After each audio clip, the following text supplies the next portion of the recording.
Cut City Connect, Cut City Connect, Cut City Connect. Yeah. Houston Rockin' News, everything you need. You know we keep it in check. Scores, interviews, and player stats. Yo, we keep it in check. Subscribe to see what's next. It's Cut City Connect.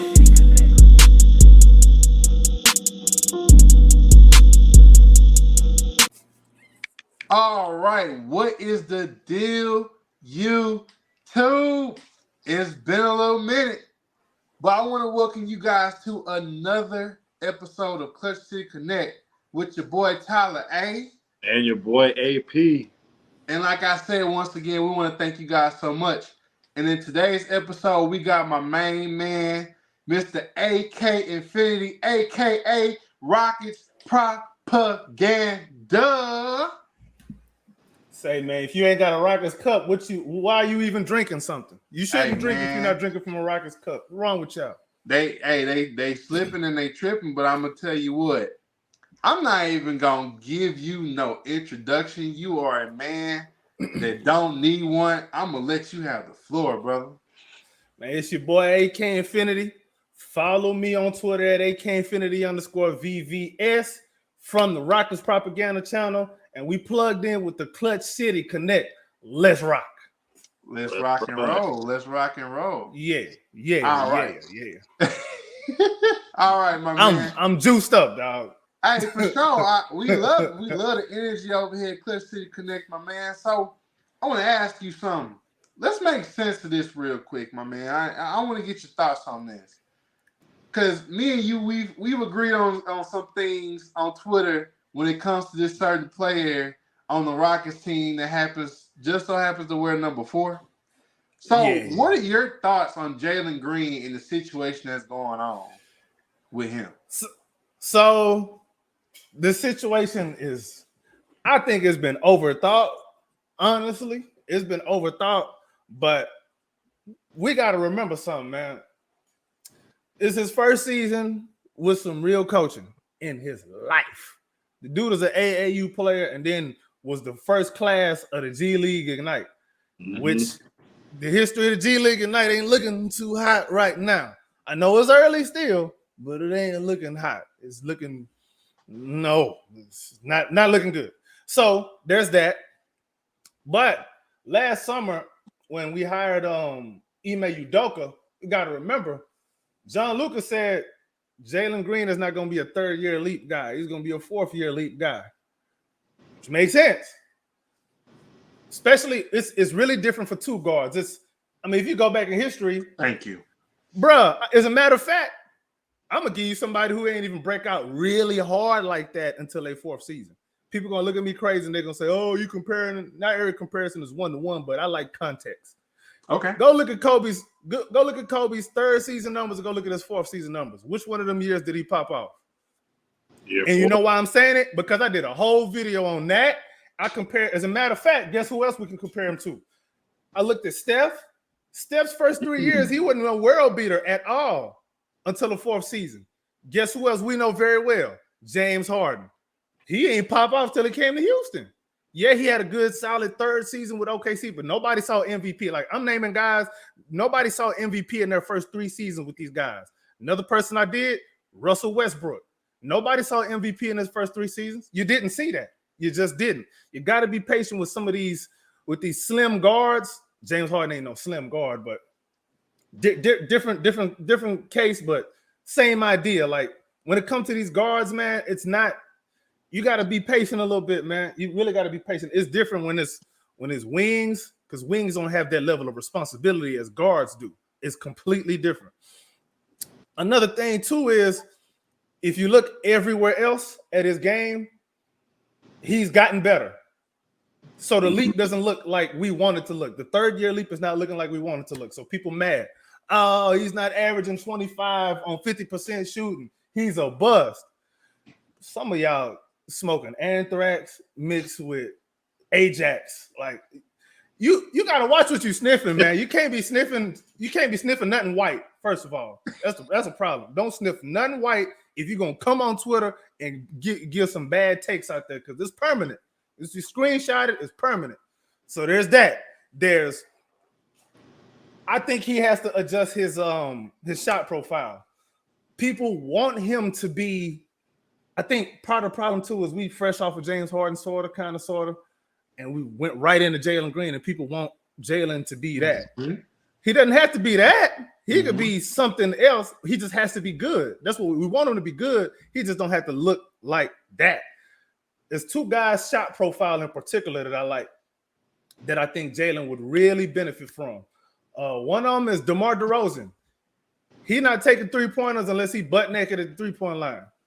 Otherwise, he mid-range and he going to the rack. Tell me I'm lying. You know who else do that? You know who else did that? It's one of the most underappreciated NBA players ever, because nobody ever talk about him. And I hated him because he played for the Spurs. Tony Parker. Tony Parker's shot profile, what was he doing? Getting to the rack, and you couldn't even foul him because he was so fast. What is Jalen Green? Fast as hell. That boy supersonic, and that's part of his problem. Is he too damn fast going down to the lane and be missing layups? He's been making them lately, though, because he's learned how to control himself. And then another thing, too, is Tony Parker didn't shoot a whole bunch of threes. But Jalen took, what, 25 threes tonight? And made one? Nah, it ain't 25. I'm exaggerating. There's quite a few, though. But he took way more than I'm comfortable with. He need to cap it at 5. If I made 2, all right, you can take a little bit more, but you don't need to take no more than 5. Nobody is fast enough to guard you, bro.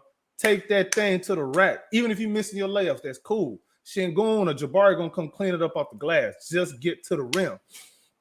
But yeah, that's my whole spiel on the Jalen Green stuff, man. Just relax, people. He gonna be all right. Give him another season. We really don't have to extend him. And then people, there's the whole narrative of, oh, he's in his 3rd year. We're gonna have to trade. We're gonna have to extend him this summer. Who said that? If you don't extend him, then what? He gonna be restricted in 25. So why extend him this summer? Give him another year to prove it. And then historically, up until Stone hasn't. Well, then again, Stone really hadn't had to extend rookies yet. So we'll see what his philosophy was. But historically, we wait till dudes is in restricted free agency before we even give dudes contracts. So we'll see, because we don't have to extend them this summer. It's cool. Other teams do it, but who says we have to do it like that? We don't. So. A lot of fair points. I've gotten into, me and you have kind of gotten there with people on Twitter X to the point where we're like, man, just trade the guy. Just trade him. Yeah, just trade him so you can shut the hell up, dog. Yeah, so when he becomes a star somewhere else and you're comfortable living with, like, I don't know. He's gonna have a what's this dude that we're gonna get back like a Gary Trent Jr. kind of guy. Gary Trent Jr. And then they're gonna say, "Oh, look at Gary Trent Jr. shooting better from 3 than Jalen Green. It was a good move." Yeah. Meanwhile, Jalen over there probably dropping 50 on somebody in the final somewhere. And God, we were about Gary Trent. He putting up 15 and 3. It's short-sighted, bro. It's too short-sighted. Like, what are y'all thinking? I think what happens too is sometimes they see these other guys in the NBA whose rise to stardom is a little faster. Bro, not everybody look like that. I just gave you 4 guys who wouldn't just like that from day one. Like, give it some time. And then they actually had better situations to start off in, as a matter of fact. Jalen probably had the worst situation possible. I throw another one out. He's not a star, but he's doing his thing. And Anthony Simons. I mean, 4 or 5 seasons to get to where he's at. He was young coming into the league, just like Jalen was. So with shooting guards specifically of the slender frame, you have to give them some time to get their build right, to grow into their build, number 1. Then number 2, to actually get their build right. And then number 3, and then learn to play with that build. And then learn, and then like it's a bunch of different components. People are trying to use data, and data's good. Data tells a story, but it doesn't tell the whole story. Right, it don't tell the whole story, right. Yeah, so I tell people, you're another advocate. We've had Jeremy Branham on here, LaShard Binkley. We even had Vaughn Wafer on here.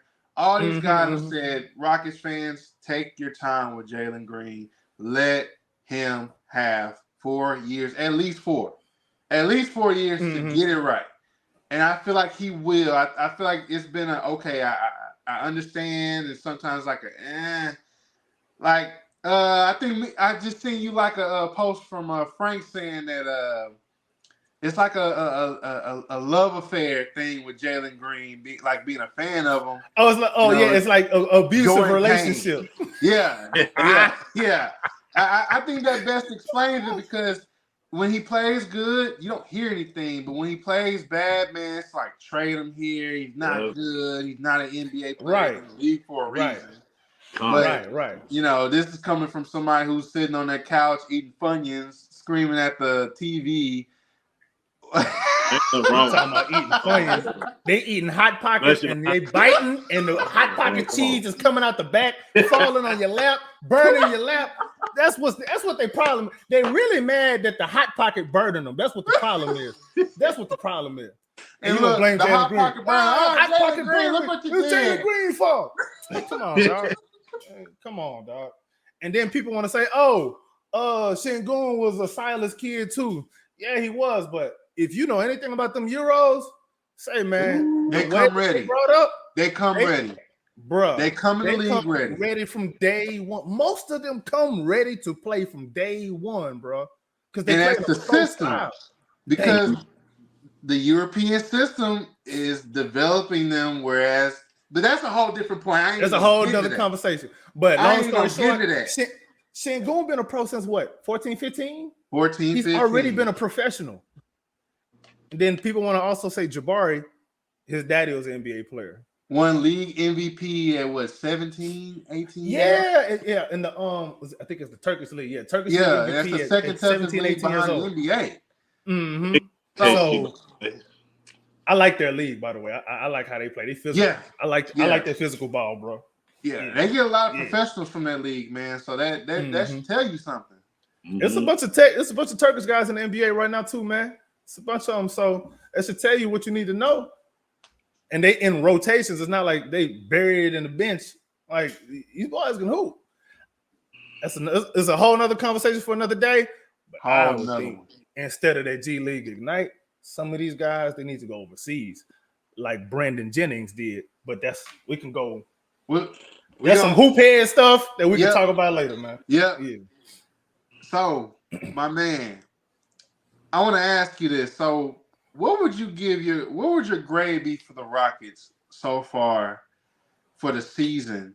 Saying that it's winding down, we're getting to that point, and if you could think of any offseason move that could possibly help the Rockets, what would they be? Well, my grade. So I'm wearing a blue shirt for a reason. I'm giving them a C. I'm giving them a C. I'm giving them a C, man, because the highs have been pretty cool, but them lows been depressing, dog. They've been depressing. I ain't gonna lie. Mm-hmm. So because they've been so polarizing, it lands you smack dab in a C. Like, it's no C minus, no C plus. It's just a C. Mm-hmm. Everybody got some big picture though. From this point last season to now, man, it's a 180, man. Big picture, but just from the season, from the expectations, especially from a win totals perspective. I know we've left a lot of wins on the table, but from just a win total perspective, I'd say we just about on par with expectations, like kind of that 35 win range, sort of, unless we go on like a stupid run in these last 20-something games. But as far as a move, man, the move, like AP said, it was that Tate move. We should have made the Tate move, man. That was the one. Nobody Tate ain't worth no 2 second rounders. You supposed to take that. I would have taken that. Bro, if you know you got a car in front of your house that don't start and somebody finna come give you 4-5 racks for it, you're not gonna take it? But that car is gone. Get the keys, man. It's gone, man. It's gone. I'll buy you a year supply of Chick-fil-A just because. like, bro, dog, why wouldn't you make that move? But trying to think from his perspective, from Stone's perspective, maybe he wants to keep that salary on the books for a bigger trade later. I don't know what that trade could be, but that's just the only way I can even rationalize it. But at the same time, we done gave up so many second rounders in the last 2-3 seasons. We need to recoup some, especially now that Tate not playing, because you really ain't getting no 2 seconds for him back. But the move I would make, it would probably be a draft night move, though. It just depends on the scenario. Best case scenario, let's say we keep both the picks. Let's say the OKC pick turns out we end up keeping that pick, and the Brooklyn pick is let's say that's top 10.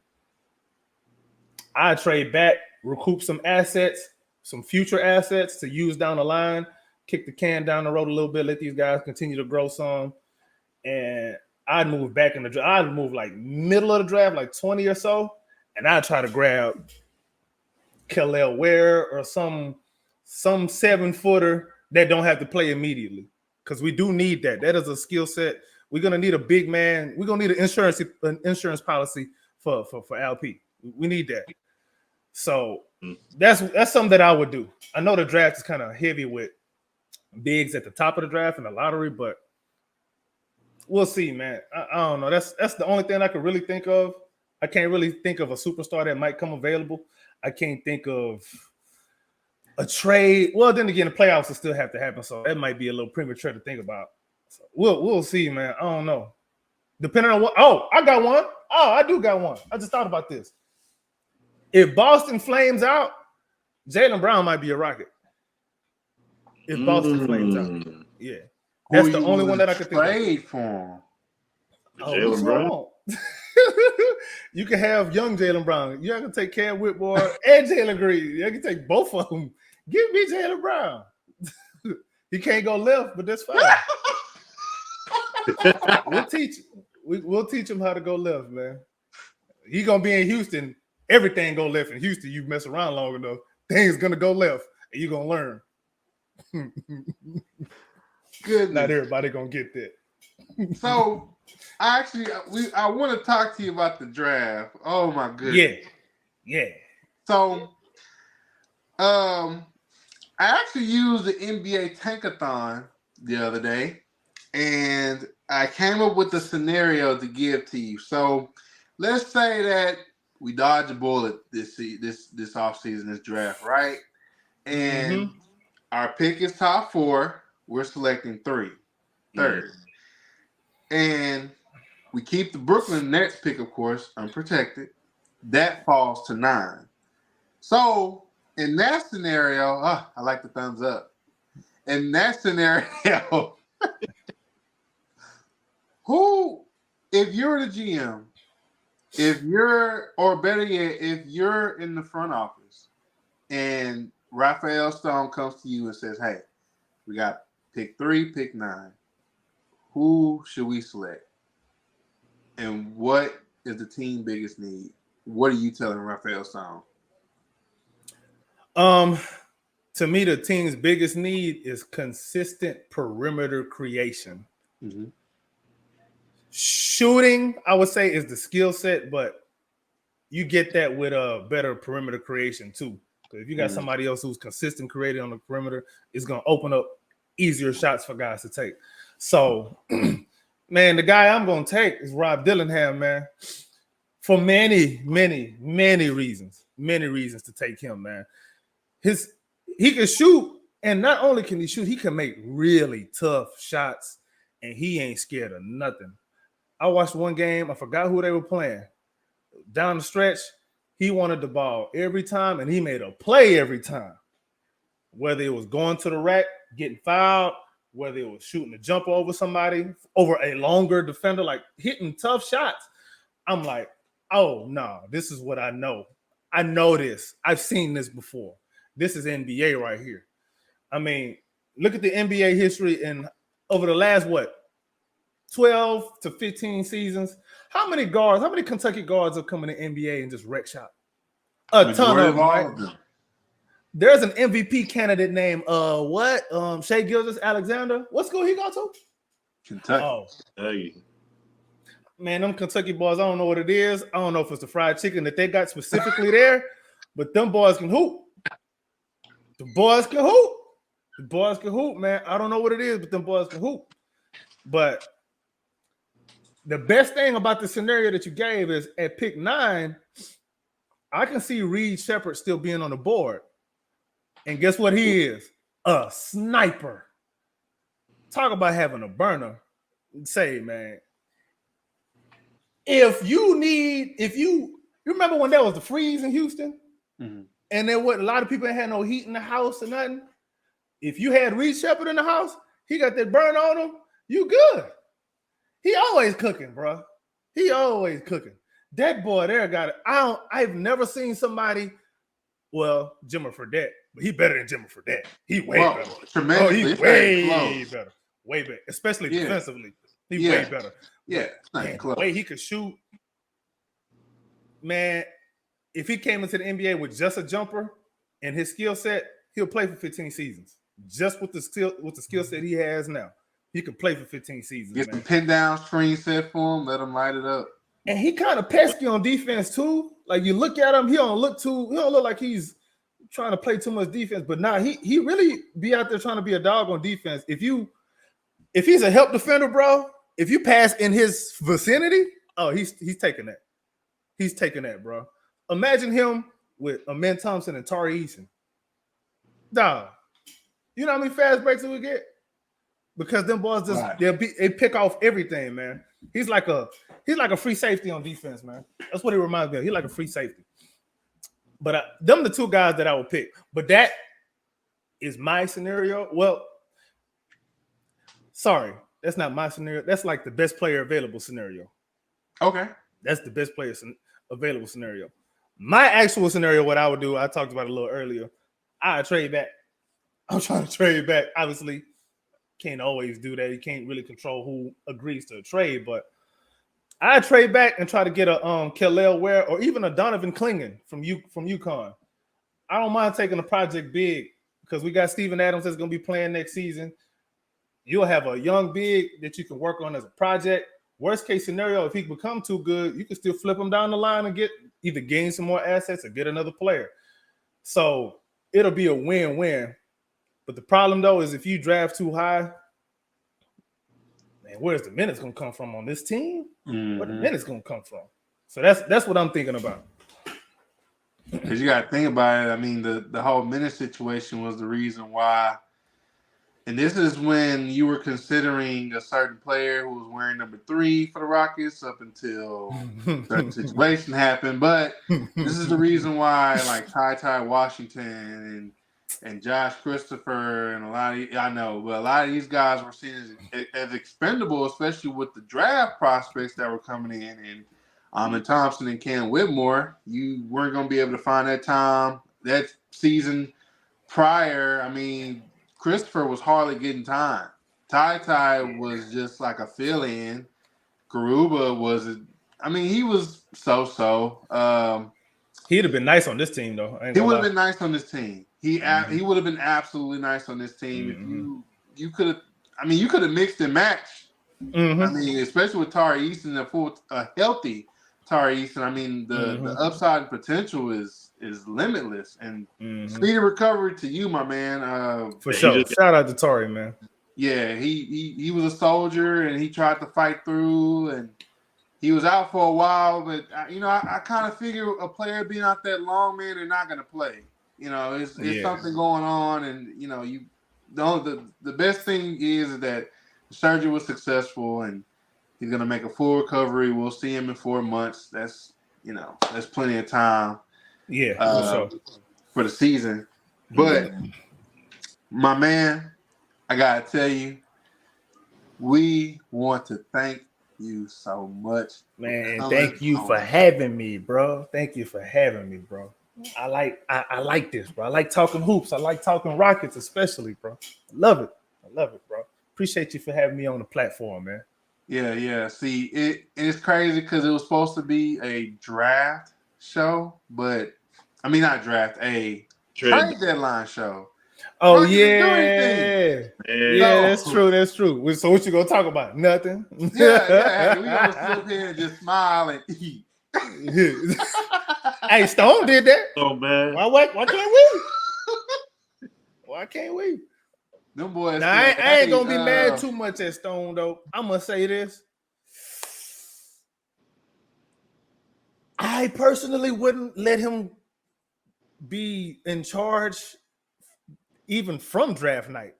I want somebody else with relationships because I don't think Stone has relationships across the league. I don't think he does. He's good at drawing up contracts that you can easily get out of. KPJ. He's good at that.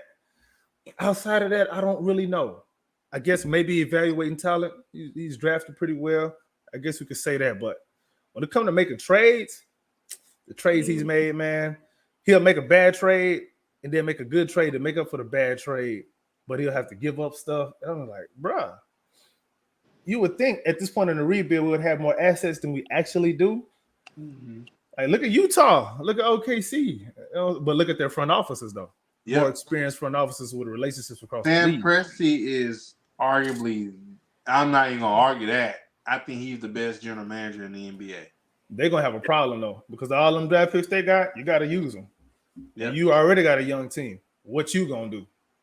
I think the interesting thing with them having that many draft picks is I think the potential for trades is limitless. And I know this is kind of off tangent from the Rockets, of course, but just to kind of throw it out there before we go, I think the Thunder could put up some scenarios where they can acquire maybe 2 superstars. I mean, I could honestly see them making a big trade for Zion Williamson or or he's gonna be depressed in OKC, boy. Yeah, because he ain't gonna be able to eat. Yeah, they ain't got no food out there like that. he used to his pregame jambalaya, man. It ain't got none of that in OKC, man. That's why he be huffing and puffing up and down the court. Yeah. Boy, we ready to come out. First quarter, the game just started, man. I need to sit down. I'm tired. Right. Man, boy, be winded, dog. He too big. He too big. But it works for him. He's been solid this season, though, man. I'm happy he's been healthy. He's been playing pretty happy too, man. It's good to see him doing good, man. But yeah, my man, we want to thank you so much for coming on the show once again. For sure. And this is gonna be the first of many visits that we both do for our show and your show. Can't wait, man. Can't wait. We excited, bro. But also to the YouTube viewers, we want to thank you guys so much for tuning in once again to watch another episode. This is your boy Tyler A. And your boy AP. And we want to say peace. Peace.